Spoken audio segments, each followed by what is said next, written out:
Los saludamos desde Canal UCR, este medio televisivo que se paga con los impuestos que tributan los habitantes de este país, y en esta ocasión tenemos el placer de volver a tener con nosotros al profesor de microeconomía de la Universidad de Costa Rica, al profesor de macroeconomía del INCAE, al ex ministro de Hacienda, al ex presidente ejecutivo del Banco Central, a alguien de quien yo me aprecio enormemente de contarlo como mi amigo, y de quien cuando era pequeña mi hija le decía el tío Guti. Me refiero al profesor Francisco de Paula Gutiérrez, con quien hablaremos una vez que el canal nos invite a hacerlo. Regresamos.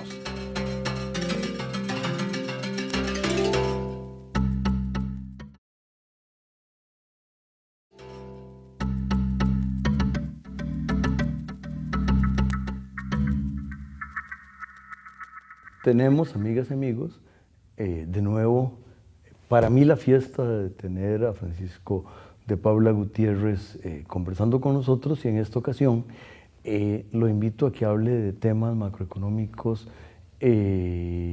con toda la libertad de cátedra que hay en esta universidad y en muchos otros lugares, y que él sabe usarla.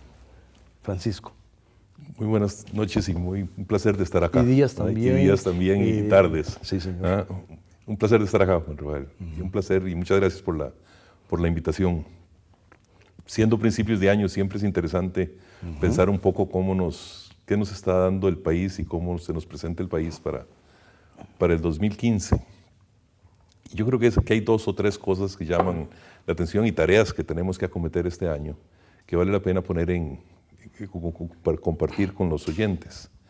La primera es que el mundo sigue siendo muy complicado, pero tenemos un cierto viento a favor con la baja en los precios del petróleo y con el crecimiento de la economía de los Estados Unidos. Es decir, ahí hay 2 factores que a una economía como la de Costa Rica nos van a beneficiar. Sobre todo, la baja en los precios del petróleo significa un ahorro como de $800 millones, $700 millones para el país, que ayuda a mantener la inflación un poco más baja. Mientras dure. Mientras dure, desde luego, mientras dure. Mientras dure. Por lo menos lo que yo he estado viendo es que la gente opina que en el año 2015 lo vamos a tener, ya en el 2016 ya no tanto. Pero es un alivio que entonces nos da espacio y nos abre una pequeña ventanita de oportunidad para hacer cosas que tenemos que hacer para cuando no dure, para cuando se acabe. Entonces, eso a mí me parece que es interesante, porque nos va a dar un poco de mayor poder de compra a la gente, que va a poder entonces demandar un poco más de bienes y servicios, nos va a ayudar en temas de la inflación y desde luego nos va a ayudar en temas de la estabilidad cambiaria. Y entonces, viendo eso, uno se pregunta, bueno, ¿cómo está el país a lo interno? A mí me satisfizo mucho ver las decisiones del Banco Central en su programa macroeconómico. Es decir, me parece que el banco hizo lo correcto de dejar las bandas cambiarias, o de eliminar las bandas cambiarias. Llevábamos ya prácticamente un año en eso que llamamos los economistas una flotación administrada, que algunos dicen lo que está haciendo el banco más bien es administrar la flotación. Y entonces, ese es un tema que creo que vamos a tener que conversar un poquito más, pero eso me parece que es interesante.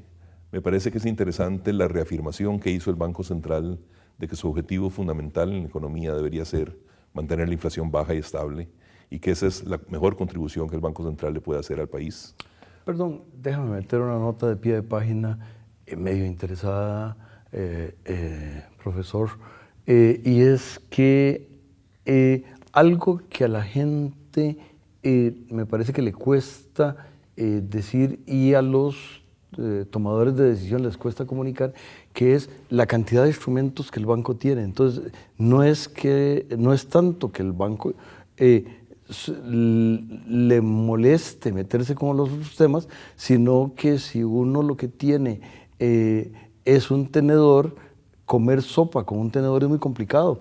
Es más, creo que es bastante difícil. Bastante difícil. Si tuviéramos una pajilla sería más fácil. Sería más fácil una pajilla, de manera que con el tenedor básicamente para lo que sirve es para comer alimentos sólidos, y ese es un poco, en mucho, los instrumentos de política que tiene el banco. Me parece a mí que sirven medianamente para el tema de la inflación. Tampoco es que aprieten el botón y ya, pero para otras cosas que son muy importantes, es un tenedor para comer sopa. Claro, y uno piensa, nadie puede tener una inflación baja si un banco central no quiere tenerla. Si el Banco Central pone dinero en circulación en la calle y lo que vamos a tener es una inflación alta. O sea, la inflación baja solo el Banco Central, en el fondo, puede tratar de alcanzarla. Pero el desarrollo y el crecimiento son otros instrumentos. Si fuera con la política monetaria que uno logre el desarrollo y el crecimiento, de todos los países seríamos desarrollados y creciendo. Y lo que hemos visto en el mundo y la historia, lo que nos ha señalado es que cuando los países tratan de usar la política monetaria con fines de crecimiento y no con fines de mantener una inflación baja, acabamos generalmente con inflaciones muy altas y sin crecimiento. Eso no quiere decir que en circunstancias en donde uno tenga controlada la inflación, el banco no pueda entonces pensar en otras cosas. Ben Bernanke. Es lo que hace la Reserva Federal de los Estados Unidos, por ejemplo. O lo que está haciendo inclusive el Banco Central Europeo en estos últimos meses. Pero no es supeditar la acción del Banco Central a que se logre el crecimiento independientemente de que se tenga la inflación baja. Y entonces a mí me parece que el banco hizo muy bien en reafirmar en la forma que lo hizo, con contundencia, que la primera responsabilidad del banco con el país es darle al país estabilidad. Me parece que el banco hizo muy bien también en actuar sobre la tasa de interés en este momento, porque tenemos una inflación baja en buena parte gracias al petróleo, en parte porque la política monetaria se ha mantenido relativamente controlada, y eso entonces da un cierto espacio para que la economía también se acomode, siempre y cuando no nos empiece a golpear el tema de la inflación. Y en la parte de la flotación administrada, ahí es donde vale la pena sentarse a observar cómo el banco utiliza ahora esa nueva declaración de que va a eliminar la volatilidad, pero no afectar la tendencia en el movimiento del tipo de cambio, porque si lo que busca el banco es mantener una estabilidad independientemente de lo que pase en los mercados cambiarios o en las demandas y ofertas de divisas, va a perder un instrumento. Va a perder el instrumento del tipo de cambio para hacer ajustes en la economía y tendríamos entonces que volver de alguna forma a utilizar mucho más la tasa de interés para lograr ese balance. Es decir, ahora el banco tiene la facilidad de poder permitir que si hay una presión en el mercado cambiario, suba el tipo de cambio, que si hay una presión a la baja en el mercado cambiario, baje un poco el tipo de cambio, sobre todo en un mundo en donde se nos está complicando los tipos de cambio. Lo que estamos viendo a nivel mundial es un dólar muy fuerte. El euro estaba a 1.40, hace 1.35, hace un año, ahora está a 1.12, 1.14. El peso colombiano en los últimos 7 meses se ha depreciado un 30%, el real brasileño como un 10%, el peso mexicano como un 15%, el peso chileno más o menos parecido. Y entonces, en ese mundo en donde el dólar se fortalece y muchas monedas se devalúan con el dólar para no fortalecerse mucho en el mundo, Costa Rica está con un tipo de cambio muy estable, pegado al dólar y por lo tanto entonces apreciándose frente al euro, apreciándose frente al peso colombiano, apreciándose frente al peso mexicano, apreciándose frente al peso chileno, al real brasileño, es decir, apreciándose con los países con los cuales competimos en los mercados internacionales. Entonces ahí me parece que el banco va a tener que hacer un análisis a fondo de qué es lo que quisiera de ver o a dónde quisiera ver el tipo de cambio, porque estabilidad per se no es lo que uno busca, es decir, básicamente la flotación administrada lo que permitiría es tener esas variaciones. Y creo que los costarricenses nos tenemos que acostumbrar a que el tipo de cambio pueda variar. Si a mí me dicen que el tipo de cambio del euro, por ejemplo, pasó de 1.14 a 1.13, uno dice, sí, se apreció un poquitico. Bueno, eso es casi un 1%. Eso es como si el tipo de cambio del colón pasara de 540 a 545. Pero 5 colones en Costa Rica como que no lo toleramos tanto. Entonces ahí me parece que hay un tema que vale la pena pensar. Y el otro tema que yo creo que tenemos no solo que pensar, sino que actuar, y que actuar pronto, en el caso costarricense, es la situación fiscal. Y creo que también el banco en su documento nos lo dice y nos lo dice muy, muy claro. el principal riesgo que tiene la economía desde el punto de vista interno en este momento es un déficit fiscal muy alto. El año pasado cerramos en 5.7, sobre todo el del gobierno. El resto del sector público ayudó a que no se viera tan complicado la foto. Pero el del gobierno central, 5.7% del PIB, eso es muy alto. Ese es el nivel más alto que hemos tenido en relación al PIB desde los años 80, desde la crisis del gobierno de don Rodrigo Carazo. Y llevamos ya 4 años o 5 años con déficits altos, que afortunadamente nos tomaron con una situación de deuda muy baja. Y entonces, con esa situación de deuda baja, el país ha podido endeudarse sin que haga una gran crisis. Pero ya empezamos a ver las calificadoras internacionales a decirnos, mire, ya ustedes ya no son grado de inversión, ahora ustedes son otra vez un país con riesgo alto. Ya ustedes no tienen un pronóstico estable en su economía, ahora tienen un pronóstico negativo y entonces eventualmente vamos a perder esa calificación. Y todo lo que nos dicen las agencias calificadoras de riesgo es que queremos ver acciones en el campo fiscal. Y ese tema me parece que es un tema que los costarricenses tenemos que entender, porque yo creo que, y ha sido parte de los economistas, y entre los cuales yo me incluyo, hemos venido haciendo como Pedrito y el Lobo, diciendo ahí viene el lobo, el déficit fiscal es muy alto y la gente dice, hey, no pasó nada, no lo solucionamos, y el país siguió creciendo y el país siguió con estabilidad. ¿Dónde está el problema? Bueno, en algún momento el lobo va a venir. Y yo quisiera que cuando venga el lobo, el país ya haya tomado las medidas que requiere tomar para que si el precio del petróleo empieza a subir otra vez, para que si la situación en Europa con Grecia se nos complica, el país tenga los instrumentos para poder enfrentar esas crisis como creo que los tuvimos en el año 2009, 2008. Entonces, esta es una ventana de oportunidad que nos da el mundo, en el sentido de no tener muchas presiones externas para poder entonces actuar en lo interno. Pero ese es un tema que desde luego es complicado. Bueno, y de alguna manera uno de los temas sobre eso es, me parece que al interior del gobierno se va llegando a una tal vez propuesta, pero creo que todavía no es claro y hay una promesa electoral ahí que complica medidas en esa dirección, y luego donde habría de aprobar, que es en el Congreso, creo que hay una enorme, no sé si incertidumbre, oscuridad, o cuál sería la mejor manera de decir que qué saldrá, es complicado, ¿verdad? Entonces, si no está claro qué se va a proponer y es más oscuro todavía, pero de eso hablaremos una vez que el canal nos invite a hacerlo.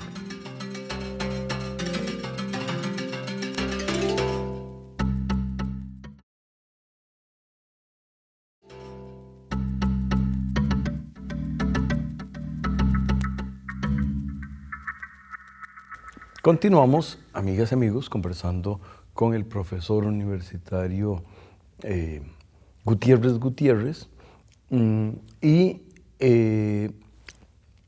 yo espero que las amigas y amigos se estén preocupando, porque creo que hará mejor su mensaje si logra algo de eso. Vamos a ver si él coincide conmigo. Entonces, cuando uno ve el tema fiscal, yo creo que hay 2 o 3 cosas que hay que empezar a hacer. Así me parece que hay que atacarlo este año, por razones inclusive políticas, porque ya el 2016 empieza a acercar las campañas, vamos a tener elecciones de alcaldes en febrero, va a ser un año más o menos complicado. Y entonces me parece que seguir insistiendo en que en campaña se dijo que no se iban a tocar los impuestos en los primeros 2 años y por lo tanto no se va a hacer, no tiene ningún sentido para el país.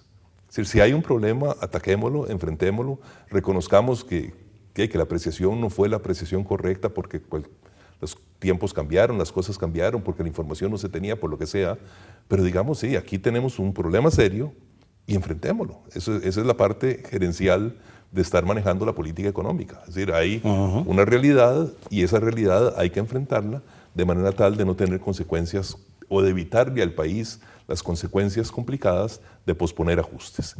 Porque no sabemos cuál va a ser la reacción, como muy bien usted lo decía, Rafael, no sabemos cuál va a ser la reacción en la Asamblea Legislativa y va a ser una reacción muy complicada también. Entonces es un proceso de educación, de hacerle conciencia a la gente de que no es sostenible lo que tenemos. Es un proceso de proposición y yo esperaría que el Poder Ejecutivo presente pronto cuáles son sus programas del lado de mejores ingresos, pero también esperaría que el Poder Ejecutivo presente cuáles son sus programas de recorte del gasto. Porque el problema costarricense no es solo un problema de que no estamos cobrando bien, el problema costarricense es también un problema de que estamos gastando mal. Y entonces yo creo que no se vale decir la única solución al problema fiscal es denos más ingresos para poder seguir gastando mal, cuando en realidad deberíamos enfrentar, por un lado, con valentía, el tema del gasto, y ahí hay temas que son muy sensibles, salarios, pensiones, cierto tipo de transferencias, ausencia de inversión física. ¿Verdad? Y entonces uno diría, aquí tenemos que empezar a cambiar la composición del gasto para poder invertir más, para preparar a este país a tener mayor capacidad de crecimiento, y eso lo tenemos que financiar. Entonces tampoco se vale, que sería la otra cara de la moneda, decir no hagamos nada mientras no se haga algo en el lado del gasto, que es lo que generalmente le dicen a uno los sectores empresariales. Entonces, de ese balance va a requerir mucha claridad desde el punto de vista político, mucho proceso de negociación política, que es muy difícil por la fragmentación, y mucha, creo yo, honestidad de los partidos políticos de reconocer que tenemos un problema y de buscarle todos juntos una solución. Es decir, a mí me parece, por ejemplo, que en el caso de mi partido, que yo, como todos saben, yo soy partidario de Liberación Nacional, en el caso de mi partido, de Liberación propuso un paquete fiscal en el gobierno de doña Laura Chinchilla. Bueno, si era necesario en ese tiempo, también es necesario en este tiempo. Entonces, me parece que no se vale decir, ahora no vamos a aprobar impuestos. ¿No? Hay que aprobarlos. Pero sí yo creo que también es importante decir, pero para aprobar impuestos también necesitamos ver acciones contundentes del lado del gasto y no simplemente acciones de tipo cosmético, porque si no simplemente los ingresos adicionales se los traga un gasto que está creciendo sin mucho control. Sí, y ahí yo creo que no puedo mejorar la forma de plantearlo, don Francisco, y aquí se nota no solo la madurez suya, sino también el que usted se ha sentado en varias sillas de la toma de decisiones y sabe de lo que está hablando. ¿Qué otros temas cree que es importante tocar en este momento? Bueno, yo creo que hay el otro tema que a mí me preocupa mucho, y es un tema mucho más de largo plazo que de corto plazo, es todo el tema de la pobreza y la distribución. Es decir, y ahí el país tiene que sentarse a pensar. Yo no tengo las soluciones para esto, pero tenemos que pensar que llevamos ya 20 y tantos años, 30, con un nivel de pobreza estancado en el 20%, que llevamos ya varios años con un deterioro en los indicadores de distribución de ingreso y que el país no puede sostenerse en el tiempo así. Es decir, que hay que empezar a enfrentar eso y con mucha fuerza. Desde luego, uno estando en esta sede universitaria, uno habiendo vivido toda su vida en el sector educativo, uno siente que la primera responsabilidad que tenemos es educar, y educar bien.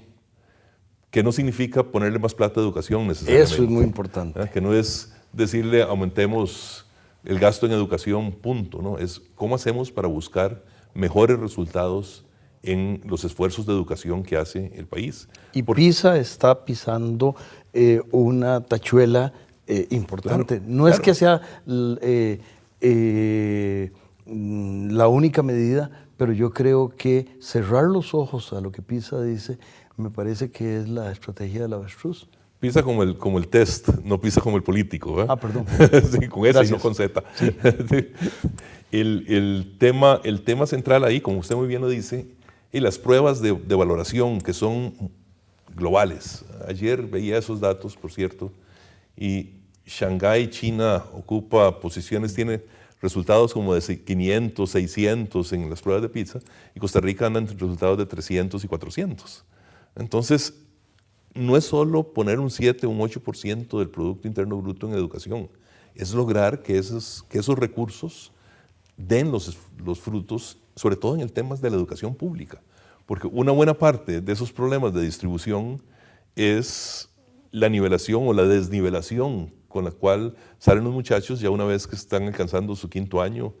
Los de colegios privados tienen mucho más acceso, están sobre representados, digámoslo así, en la Universidad de Costa Rica.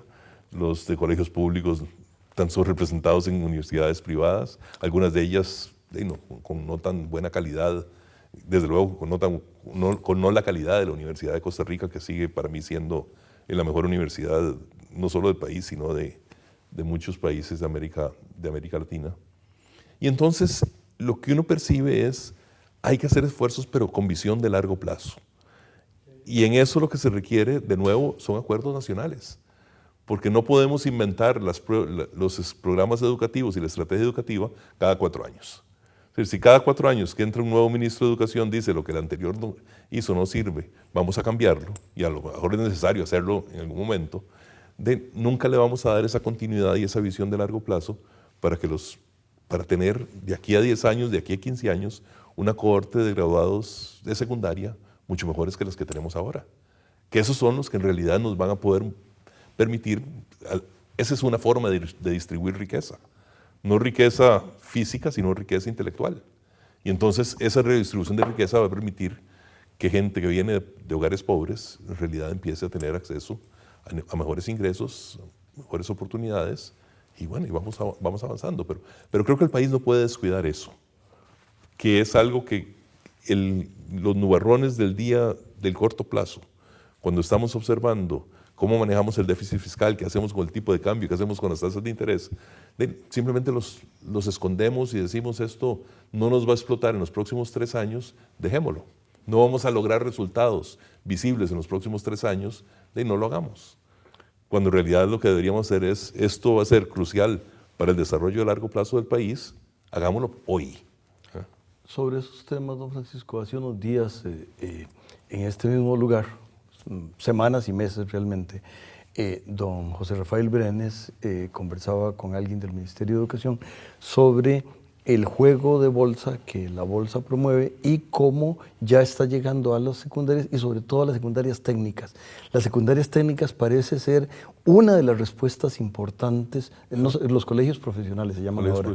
Yo iba a decir hasta vocacionales, que era cuando yo era adolescente. Creo que ahí hay una idea importante. También ha estado por aquí don Marcelo Prieto hablando de la nueva visión de una universidad que está tratando de plantear, a partir de lo que había, porque tampoco se puede inventar cosas, no es empezar de cero, pero la idea de diplomas profesionales en la formación. Y yo creo que también el cómo hacer y el crear excelencia, pero con darle capacidad a la gente, yo creo que complementa otras cosas. Creo que nos hemos centrado mucho en una parte academicista, que la hacemos más o menos, pero que creo que no es lo único y que puede plantear problemas. No, yo creo que usted tiene toda la razón. Es decir, mucho del sistema educativo nuestro desemboca, sobre todo con las secundarias tradicionales, en tener que seguir en la universidad para poder desempeñar algo en los mercados laborales. Perfectamente, nosotros deberíamos aprovechar y pensar que los costarricenses no todos son para ser sociólogos, ser educadores o ser economistas, ¿no? Que muchas veces la formación técnica, la formación profesional es un elemento importante de realización personal y de generación de ingreso y de productividad. Entonces, desde el punto de vista del país, yo creo que ahí tenemos mucho que poner, ¿no? Porque nosotros no podemos seguir pretendiendo que todo el mundo sea un académico. Lo que necesitamos es que la gente tenga capacidad para desempeñar sus funciones. Y cuando uno ve la realidad europea, por ejemplo, en Alemania no son los títulos académicos tradicionales los que dominan, son los títulos técnicos. Y eso permite al país ser productivo, eso permite a la gente realizarse, eso permite a la gente tener ingresos, y eso permite a la gente avanzar. Entonces, a mí me parece que ahí hay temas de largo plazo que creo que son muy importantes de no dejar de lado. Es decir, tenemos que atacar los problemas de corto plazo, tenemos que garantizarnos una estabilidad fiscal para poder seguir financiando sostenidamente la educación y que no nos pase lo que nos pasó en los años 80, cuando enfrentados a una crisis de una magnitud impresionante por falta de toma de decisiones de quienes en ese momento nos gobernaban, en una situación externa complicada también, tuvimos que empezar a recortar el gasto porque no era posible financiarlo y sacrificamos una cohorte de población costarricense que hoy tiene 40 años, pero que la sacamos de las aulas. Y esos en buena parte explican por qué tenemos un nivel de educación, un nivel de pobreza relativamente alto. Incluso problemas de delitos y cosas parece que están asociados con ese sacrificio que el país hizo. Claro. Y es que cuando uno piensa en temas de pobreza, yo leía el otro día una frase que a mí siempre me impresionó mucho, y es: la pobreza tiende a ser una enfermedad hereditaria. Es decir, un niño de un hogar pobre le es mucho más difícil no ser pobre porque va a tener mucho menos oportunidades en la vida, sobre todo en el tema educativo. Bueno, y hay un rol importantísimo para el Estado, que es cómo hacer para que esos niños de hogares pobres no vayan a ser también padres de hogares pobres. Con ese pensamiento que yo comparto, le invitamos a las amigas y amigos a que compartan con nosotros el programa en los mismos tiempos y circunstancias que lo han hecho en la próxima semana. Qué bueno oírlo, don Francisco. Muchas gracias. Muchas gracias por la oportunidad de conversar y muchas gracias a todos los costarricenses que nos están viendo por la oportunidad que me dan de entrar a sus hogares. Gracias.